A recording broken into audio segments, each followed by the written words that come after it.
Dans l'évangile qu'on a ce matin, Jésus nous conte une parabole.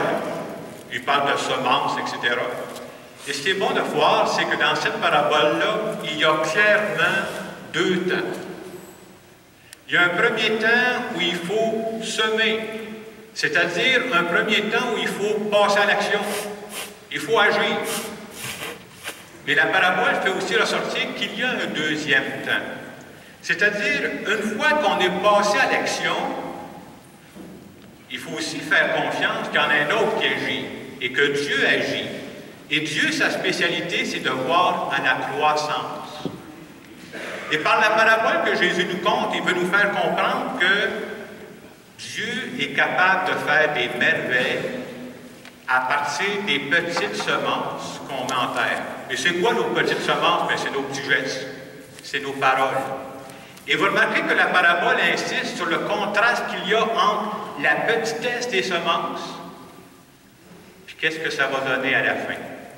Et je trouve ça beau parce qu'ils disent à la fin, ça donne quelque chose de grand. Même si le fermier, il dort, on veut nous faire comprendre par cette parabole-là, si le fermier dort, il y en a un autre qui ne dort pas. Et ce matin, on fait dire que Dieu, il ne dort pas. Il est en train d'agir dans nos vies. À travers cette parabole-là, c'est comme si Jésus nous disait, la mission que je vous confie, vous autres, c'est de semer. Mon Père vous fait confiance, semez, là. Posez des gestes. Et en retour, faites confiance que mon Père agit. Mon Père est en train de multiplier, mon Père est en train de faire grandir ce que vous êtes en train de semer. Alors, c'est le message qui nous est livré. Et c'est bon de se dire qu'encore aujourd'hui, ça existe. Des personnes qui posent de tout petits gestes, de toutes petites actions. Puis quand on se rend compte de ça, après quelques années, c'est que ça a été le début d'une grande aventure. Et ce que je vous conte là, c'est vrai au plan humain, c'est vrai aussi au plan spirituel. Des gens qui, au point de départ, là, si on avait dit, là, non, cette personne-là, ça ira pas loin, là. Ben non, il manque des qualités. C'est comme s'il y avait des personnes qui ont toutes les qualités, ils ne cherchaient pas ça, hein. Il paraît que du monde parfait, c'est pas reposant, ça, cette affaire-là. Ça n'existe pas, du monde qui ont tout ça. Puis quand on les regarde au point de départ, tu dis, il ira pas loin. Ça se peut pas, il manque trop de morceaux, il manque trop de talent, il manque trop d'autres choses. Et pourtant, on voit dans certains cas, comment tu dis, parce qu'ils ont été encouragés. C'est un peu la méthode de Dieu. Hein? Dieu passe par des personnes pour nous encourager et ça finit par faire de grandes choses. Je vous donne un exemple concret de ça. Il y a quelques années, un jeune garçon de 14 ans, vous savez, à 14 ans, qu'est-ce qui va t'arriver dans la suite de ta vie, là? Je ne sais pas si vous le saviez, moi je ne le savais pas. Ce jeune garçon-là a décidé pendant l'été, lui dit, je vais devenir amuseur public. Il demeurait dans la région de Charlevoix. C'est une région que je connais, j'ai fait des camps là pendant des années. Baie-Saint-Paul, puis la Malbaie, il y a beaucoup de touristes pendant l'été. Alors, il a commencé à être amuseur public, puis ça marchait son affaire. Il avait un talent pour ça, puis les gens l'encourageaient. Alors, ce qu'il a fait, c'est qu'il composait des numéros pour divertir les gens, essayer de trouver des nouvelles choses. Et à un moment donné, pour se préparer à l'année suivante, il est allé suivre un cours même.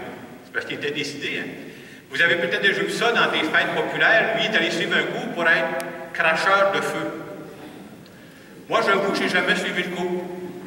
Mais j'avais peur que ça me donne des brûlements d'estomac, fait que j'ai laissé faire. Mais lui, il a suivi ça. Ça montre que ce gars-là, il était décidé, puis il voulait toujours créer du neuf. Mais au début, si on avait dit, c'est quoi l'avenir de ce gars-là, là? Hein? À une museur publique, là, à Baie-Saint-Paul, puis cracher du feu de temps en temps. Mais quand il est venu d'une année à l'autre, il s'améliorait.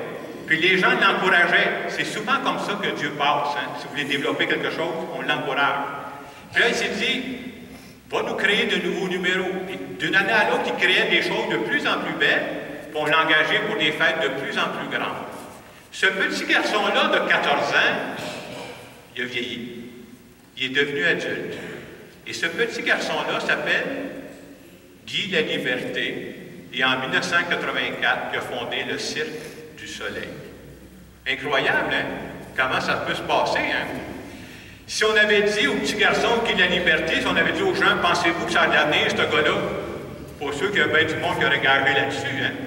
Puis aujourd'hui, non seulement parce qu'il est connu d'une façon internationale à travers le Cirque du Soleil, il a parti d'une fondation pour aider à l'environnement dans le monde. Il y a quelques mois, Guy Laliberté a vendu une partie de ses parts. Je pense qu'il a gardé 10 %, il a vendu le reste. Moi, j'ai pensé à acheter ça. Mais finalement, dans les nouvelles, vous savez combien ça s'est vendu? À peu près 2 milliards de dollars.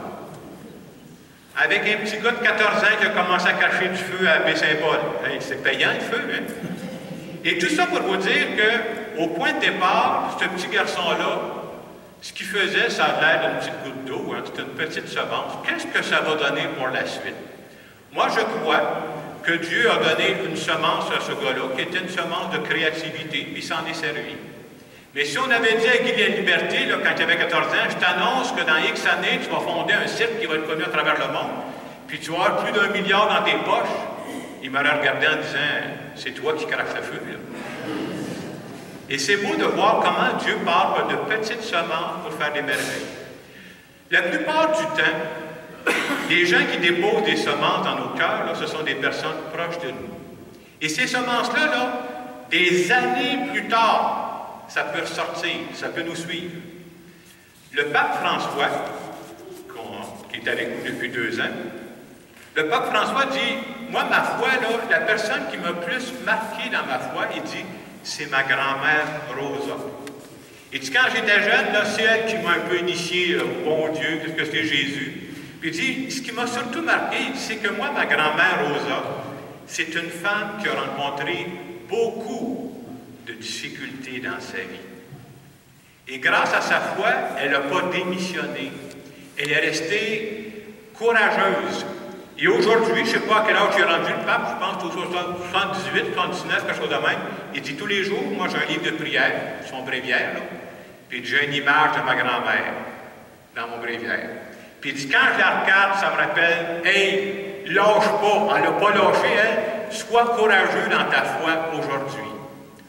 On pourrait dire que la petite semence de sa grand-mère Rosa, c'est quelque chose qui le suit des années et des années plus tard. Et pensez-vous sincèrement que quand sa grand-mère y parlait à son petit-fils, pensez-vous qu'elle avait dans sa tête, ben, je suis en train de préparer un futur pape. Elle n'a jamais pensé à ça. Et c'est là qu'on voit qu'on ne sait pas à quel point nos paroles et nos actions peuvent faire du chemin.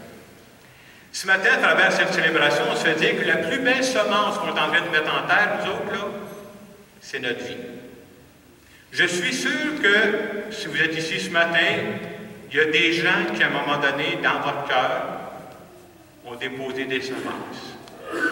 Et ce sont des semences qui ont grandi, qui ont fait leur chemin. Et je suis sûr que pour la plupart d'entre nous, on est rendu à l'étape de quoi? De semer.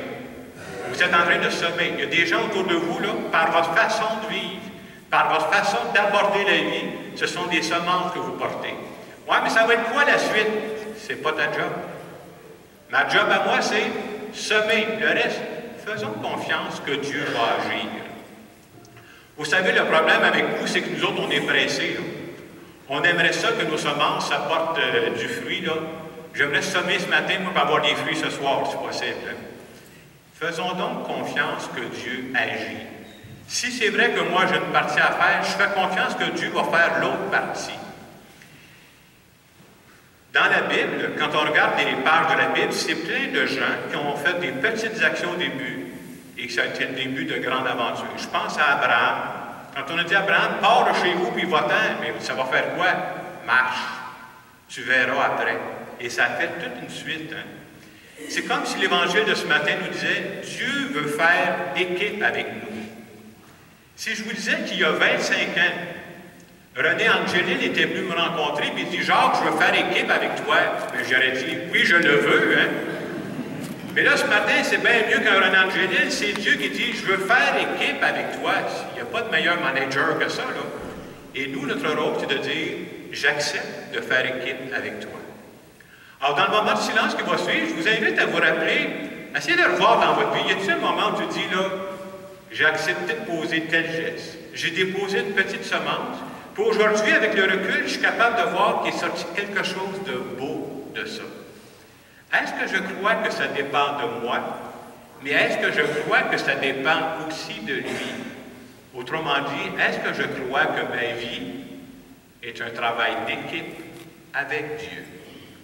Je vous laisse quelques instants pour partager ça à Dieu.